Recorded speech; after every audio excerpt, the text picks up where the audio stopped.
something that we've all been working with, especially in this last year and even before that, but particularly this last couple of years.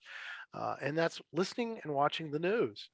And in the past, that was always just an area for us to get information and the like. But now it's turned into a source of stress and anxiety for many people out there. Well, welcome everybody. I think it's great to have all of you here, and I'm not in the studio. I'm actually in my office, that has become kind of a studio itself. But here's where I see people. Here's where I talk to them about their pains and sorrows and distorted thinking, and try to provide them with some guidance into what options they have to do things differently. But I like the topic today. I like the idea of talking about stress and the news. And that is particularly important right now because we have been going at a lot of uncertainty in the news.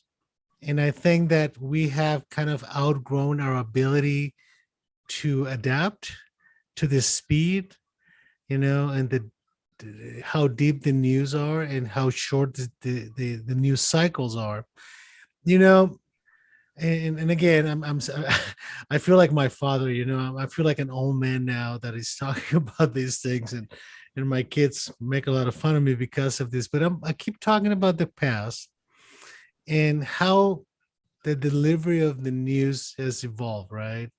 I mean, you can get back to the tune of the 1900s to all of the 20th century, how things were managed in terms of the news. And for news to travel, even though we had some technology, we had the telegraph and the telephone, we didn't have this speed of delivery, right?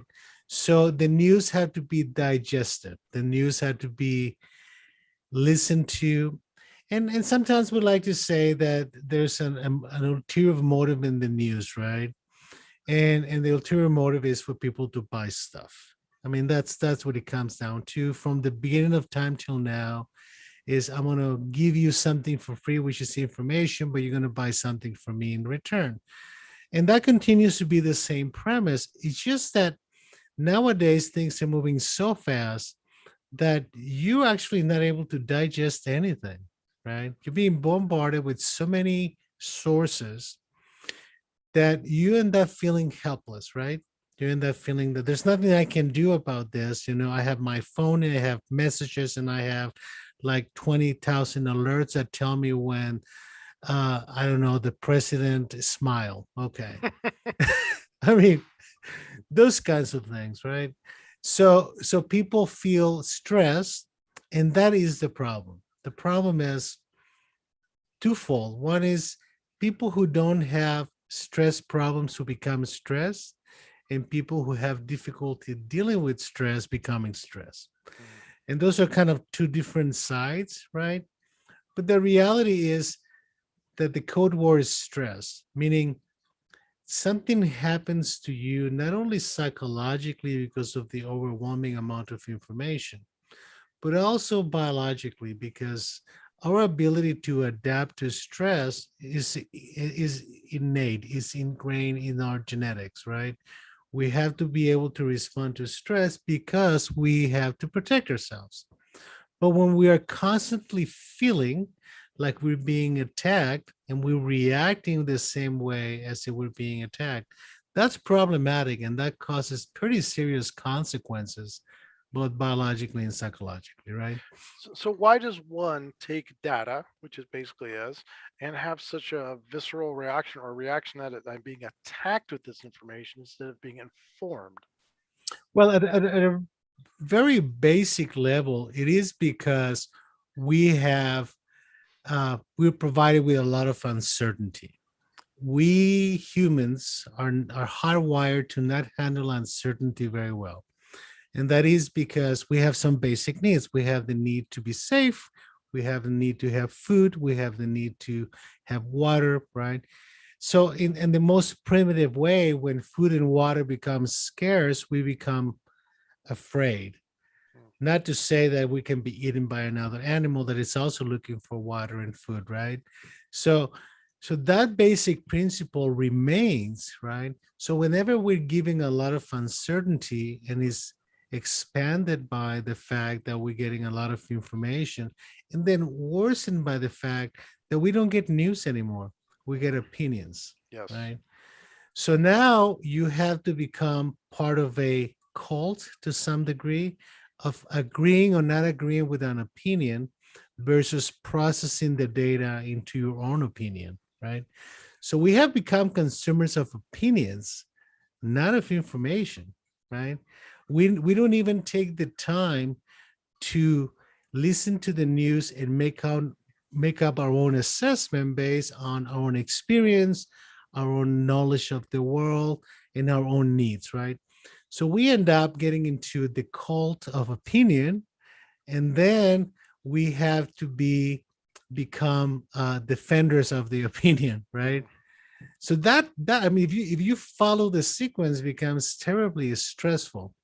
So there's got to be a way for us to recognize, when we're falling into the cult of opinion.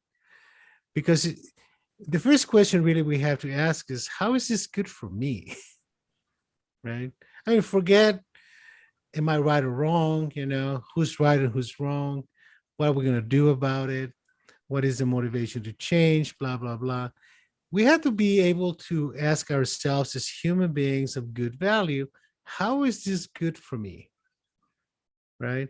If you're not able to answer that question, move away from this situation. Don't get yourself stuck with the trying to understand the opinion, right? Create your own, Mhm. study the matter, go and get more information from other sources, right?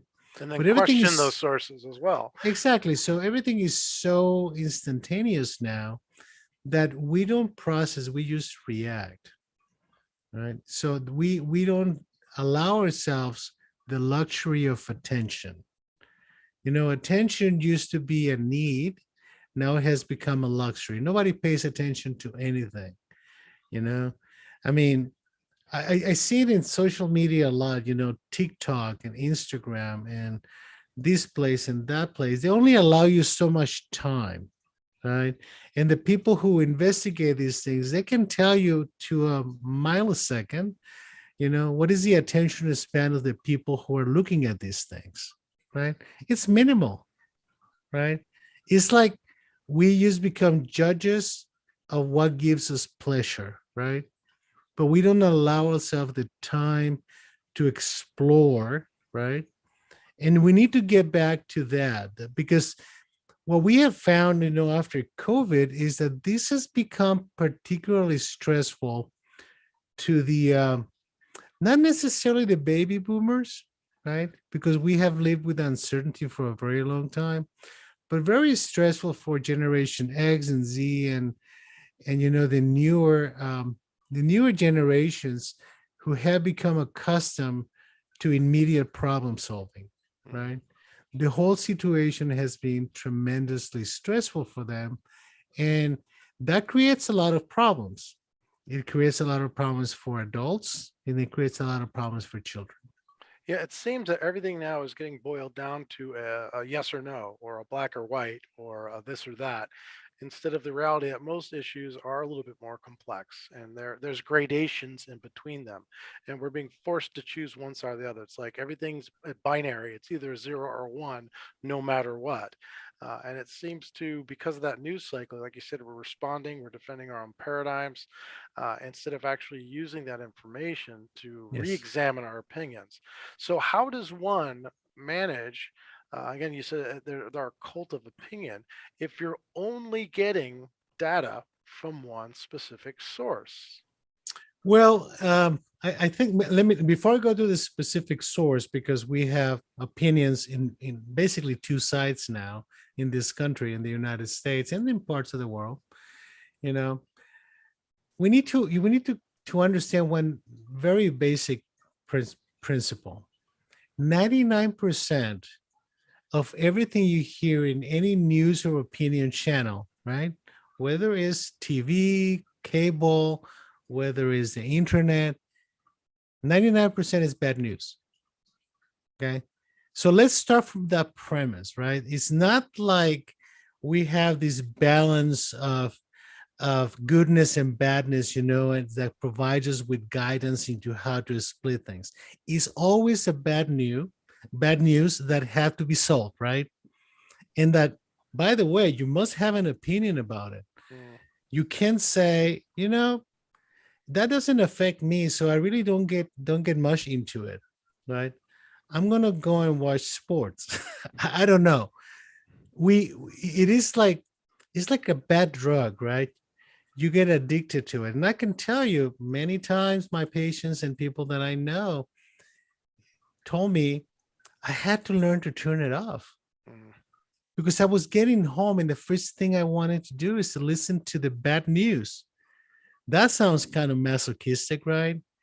That is like destroying yourself just based on your need to not have uncertainty and to believe in something, right? To be part of the cult of opinion. But then also, what you're ending up believing is all the bad stuff. I hear all the time from people, our country's on the precipice of being destroyed. And I'm like, wow, I've been to some messed up parts of the world, and it doesn't look like that to me. But because it seems bad, all the news they're getting, they have this opinion that everything's on the verge of complete and utter collapse. Yes, it's interesting. I was when I get up in the morning, I start distributing work in the hospital to different people that work with me, and I was doing this, and I was listening to one of the news channels, right? What I was typing in the computer, and I was listening in the background, and then this message pops out, and the bad news was that the White House is going to miss their 4th of July deadline to vaccinate 70% of the people, right? And I started thinking, okay, so how is this news, right? How it became the responsibility of the White House to make sure that everybody gets vaccinated. I mean, I have an opinion, and I can tell you, is the responsibility of our government to provide us accessible, available, and affordable vaccinations, which is there. Well, how is the responsibility that people goes and gets a vaccine, right? So I actually got into the website of the news channel and the tweet, and I just gave my opinion, because there needs to be a counteract and a counterbalance to the idea that there is someone out there who selects what's news and what's not. I mean, in the times of the newspapers when I grew up was the editorial boards, right? Mm-hmm. How do you have an instant editorial board that reviews everything in a second by second, right? So even the editorialization of the news has become nil. So I don't think we have newscasters anymore. We have opinion casters. So somebody had the opinion that was news. So now people who listens to those news, some people will read into it, we're in danger. You know, more than 30% of the population is not vaccinated. We're going backwards. How is that positive news? Mm-hmm. Right. So we do have to recognize that what we're hearing has a negative tint to begin with. Right.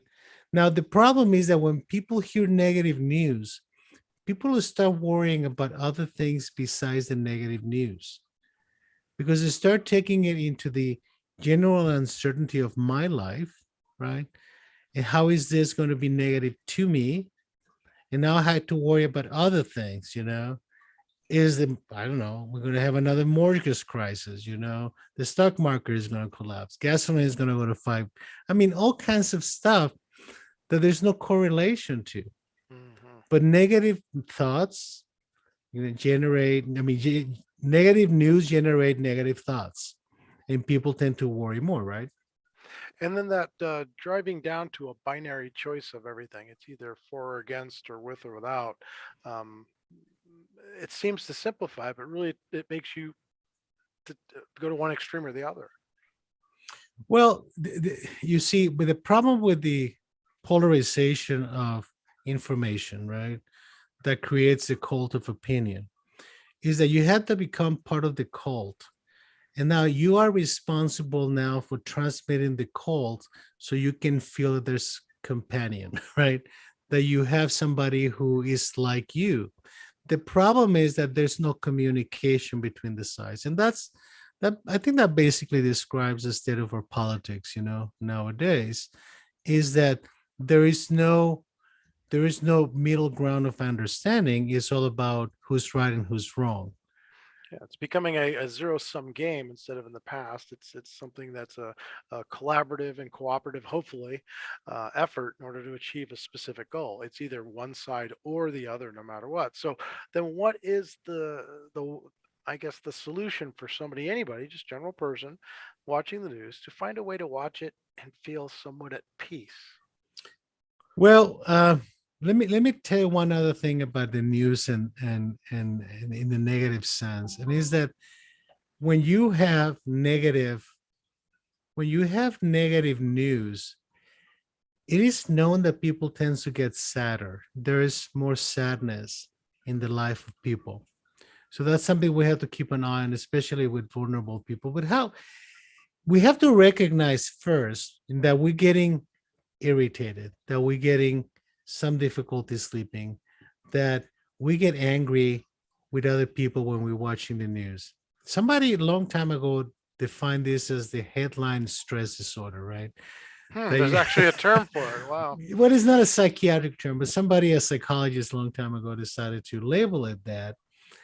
So it is very important to recognize that you're stressed and that your behavior changes. Once you recognize that, you have options, right?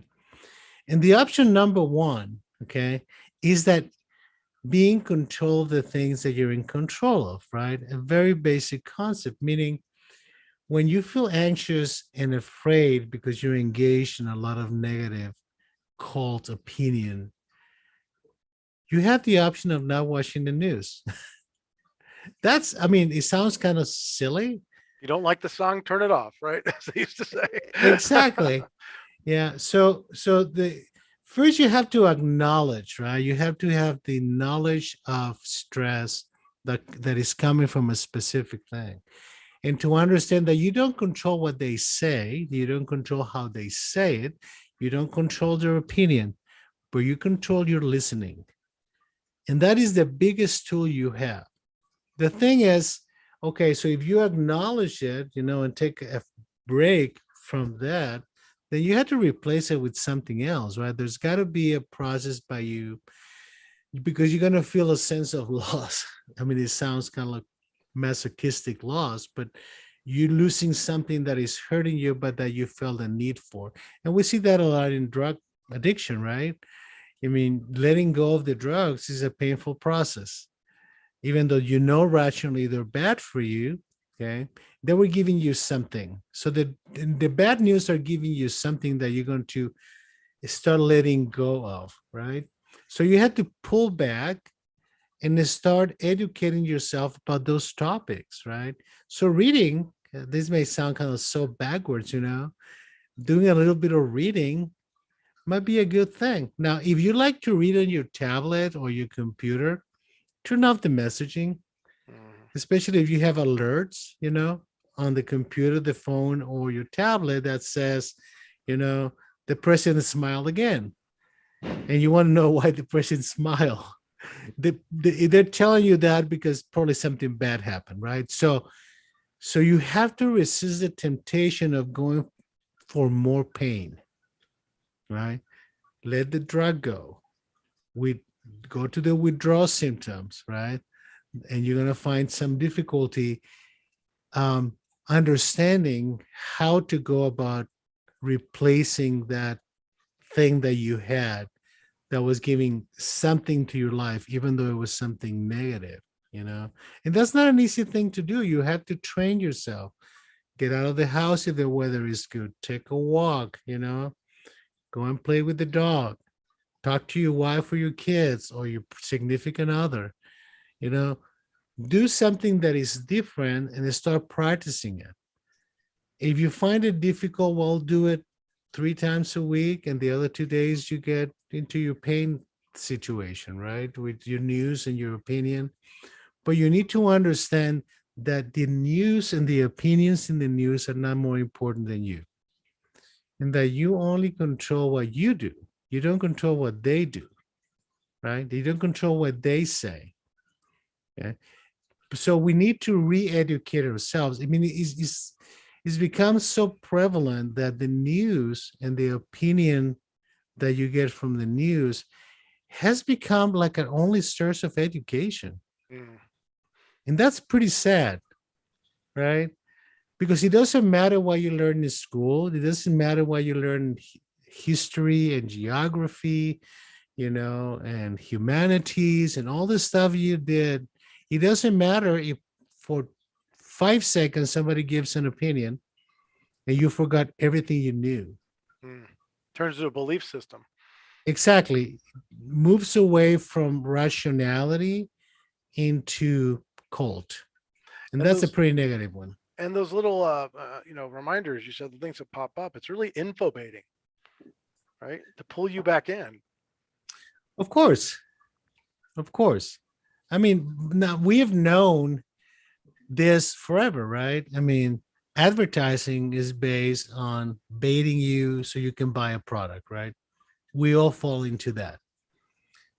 But it used to be that you had free will. Mm, What has happened with the new technologies is that some of these people who are doing the baiting know more about you than you know about yourself, right? So it used to be that they will show whatever goes to the wall and see what sticks, and maybe a percentage of people will buy. Now it's specifically targeted to your buying habits, to your watching habits, you know. So if people said, well, what about privacy? What about privacy? We gave up on privacy many, many, many years ago. oh yeah. So this idea that we are in control of privacy, no, we're in control of the buttons. We're in control of turning things off. We're in control of what we do, not what they do. But we need to understand that our knowledge of ourselves can give us options, but what other people know about us gives them options too. Mm. So it will, I mean, it continues to attack you in a lot of different directions. If I go into a site and look for a pair of pants, right, of certain type, I go to the next day on the computer and I get like 20,000 advertisement about those pants. How did that happen? Oh I mean, heck, you can have a conversation now, and your phone picks up those things, and next thing you know, you have the metadata responding, and you're getting advertisements based on that. correct. And somebody's making money out of that, right? So that's not healthy for us because we get into a point that opinion and technology are controlling our choices, you know. So I'm not terribly concerned about who's got my information, but I'm terribly concerned about being in control of my choices. Mm. And that's Right? really the way to empower yourself. We've talked about this before. When aggression is being used against you, the best defense for that is being assertive. And really, this is a type of informational aggression or data aggression to Correct. manipulate you. So you being assertive, and part of that is setting boundaries, including what? Just turning the off button or turning down Exactly. or changing the channel. Exactly. And what are the Uh, other steps one could do beyond just separating yourself? What are the other steps people could do? I really like the idea of people learning to practice mindfulness, which is a psychological technique, if that's a form of cognitive behavioral therapy, and just you learn to meditate, basically. It's not magical, and it's like doing mindfulness is like going to the gym right now. People get very excited the first week, And and then it then becomes a hassle. exactly it becomes a problem. So people really need to get into more introspection, more understanding of themselves. And we've talked about this before too. We have to redefine our sense of purpose. Every time we make a decision about something or about a news or something, we have to ask ourselves, what is the purpose of this? Even if you want to follow a cult, what is the purpose of me following the cult? See, the cult in itself is not a purpose. It's a tool, right? So you really have to recognize what are you wanting to do with you, and you have to be balanced, in terms of how you negotiate you with the rest of the world. Because what has happened is that you end up being a mindless robot that is being manipulated, and then you get angry because of it, right? You start acting out because you allow somebody else to take control of your life. So I'm not saying that we should shame people who are mind controlled and manipulated, but we have to offer them an option. We have to offer them choices, right?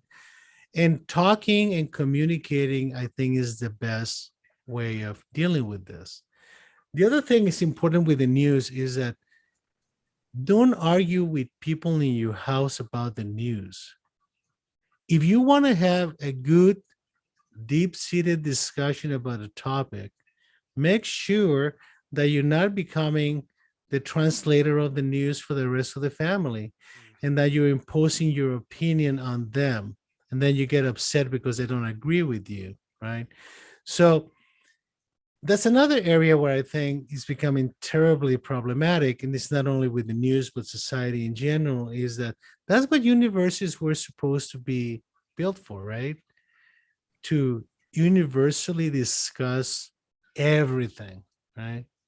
Well, now there are just generators of opinions. And then you have one group of universities with one opinion, another group with another opinion, and nobody wants to listen to other people's opinions, right? Or ideas or plans. So there's a point in which somebody's going to have to stop and say, okay, how do we extend a hand, you know, to those who are trapped, okay, in the cult of opinion, you know?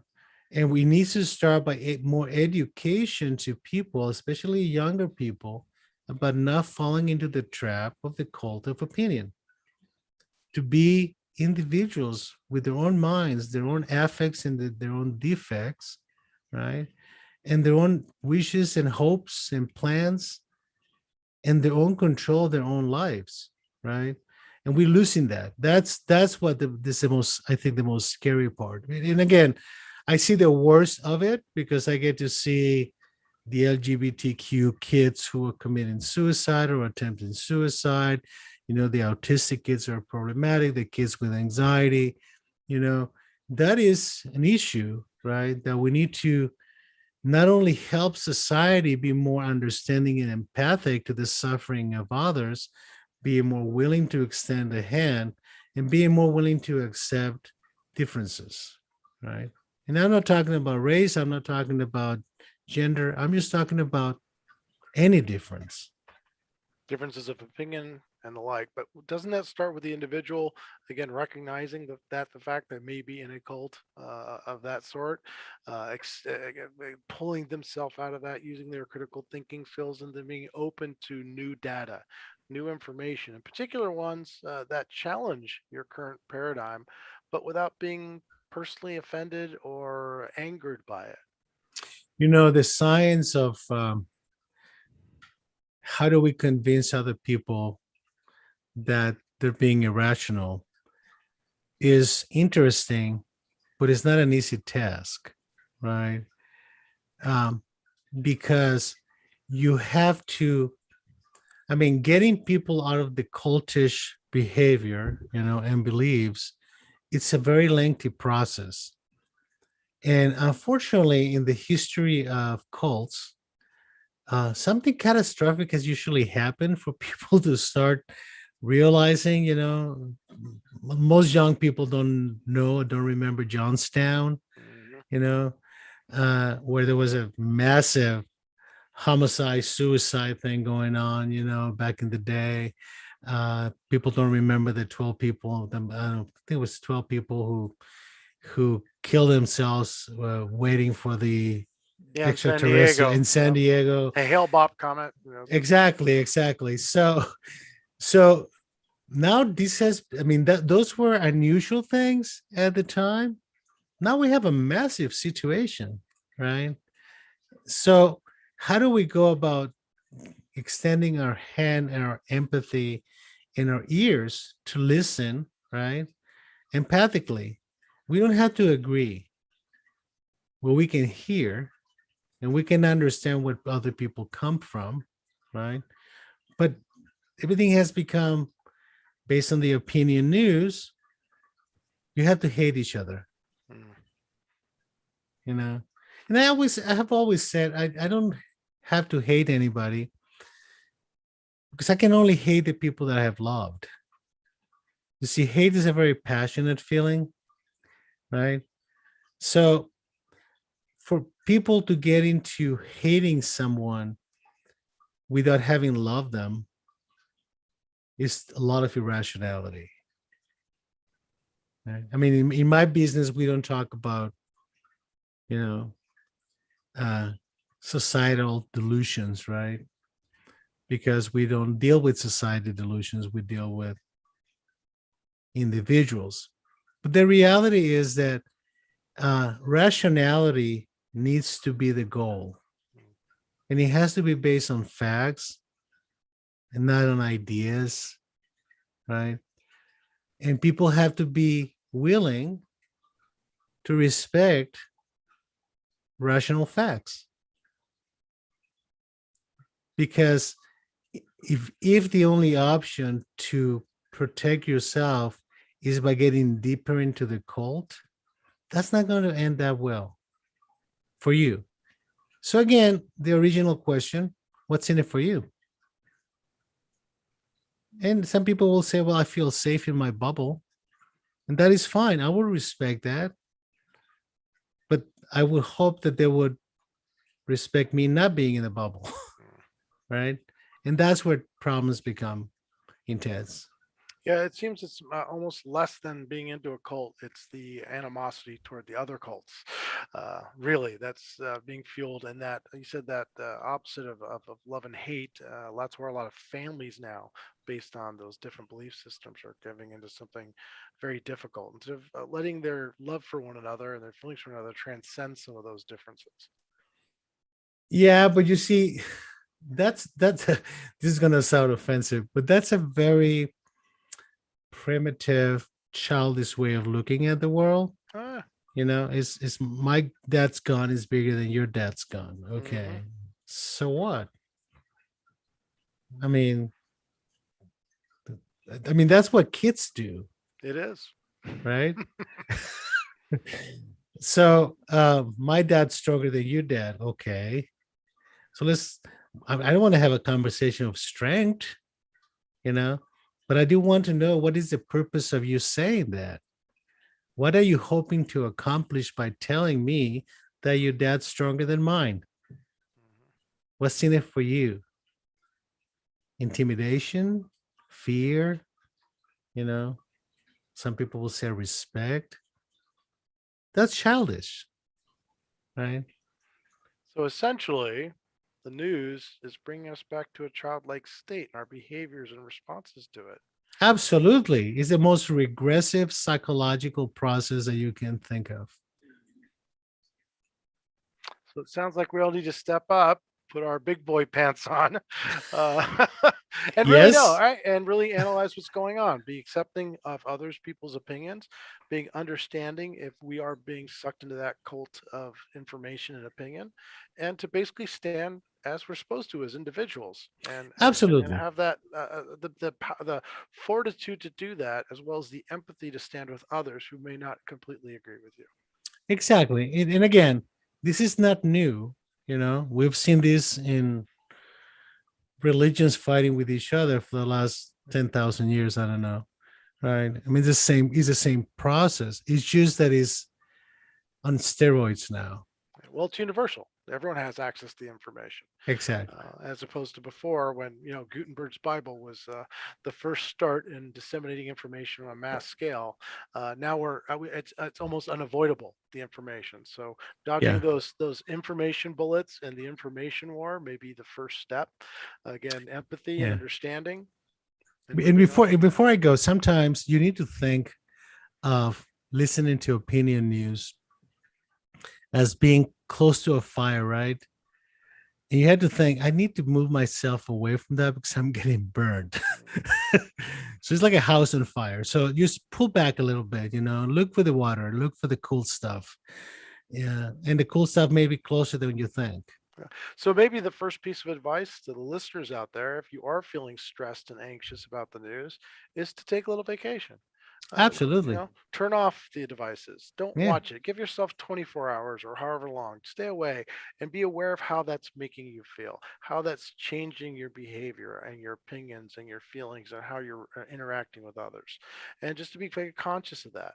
And then if you're going to go back to it, take it in specific doses, again, like the drug, or stay away from it completely if it's going to make your life better. Hey, a pleasure being with you. We'll see you again next week. We're going to have an interesting program next week. I hope that people will listen to it.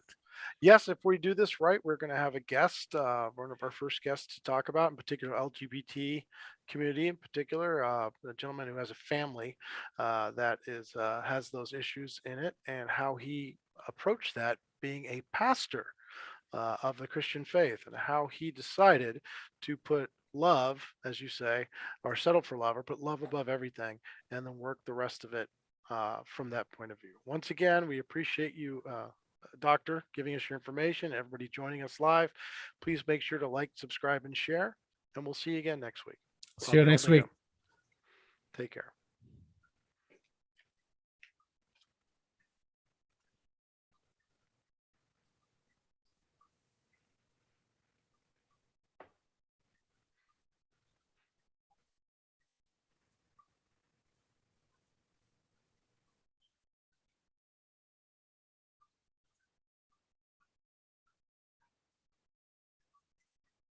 Okay.